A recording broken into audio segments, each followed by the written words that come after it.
Months ago, 9 people were gunned down by a deranged co-worker at the Valley Transportation Authority in San Jose.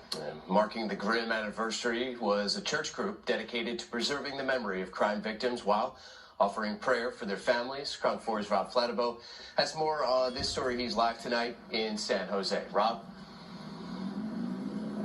That's right, Grant. The community is not likely to forget anytime soon what happened here 2 weeks ago this morning here at the VTA rail yard. But today there were stories and prayers to help us remember the people who perished here on that terrible day. Let's take a look. Singh was born in India and was raising his family in Union City.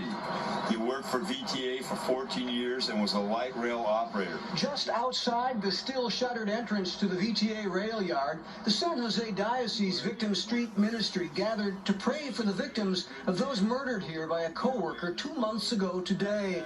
Holding a sign bearing the names of all 9 victims was Claudia Buchner. We realized that it's like a tidal wave of people being involved. It's just so many. The Victim Street Ministry is dedicated to calling attention to the stories behind the names of all murder victims in the community, sharing stories and memories of each of the VTA 9, and calling on the community to remember those names was group leader Lee Campbell. You know, life goes by quick enough as it is. These guys went to work that day not knowing that would be their last day. So we're here to remember them and to not forget, yes. Echoing that sentiment was Roberta Fitzpatrick, whose great niece was murdered in 2005.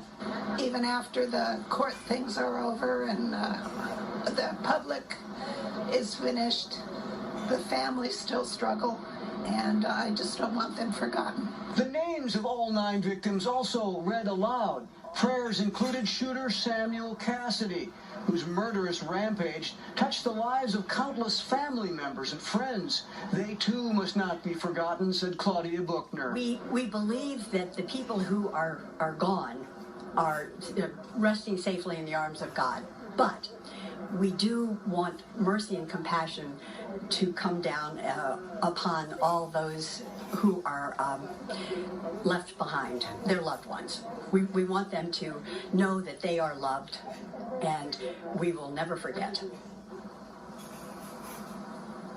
And as you can see, the VTA rail yard here has been shut down for the past 2 months, not 2 weeks, 2 months since this shooting occurred. There's been some talk that the building should be razed or torn down and a monument erected in its place.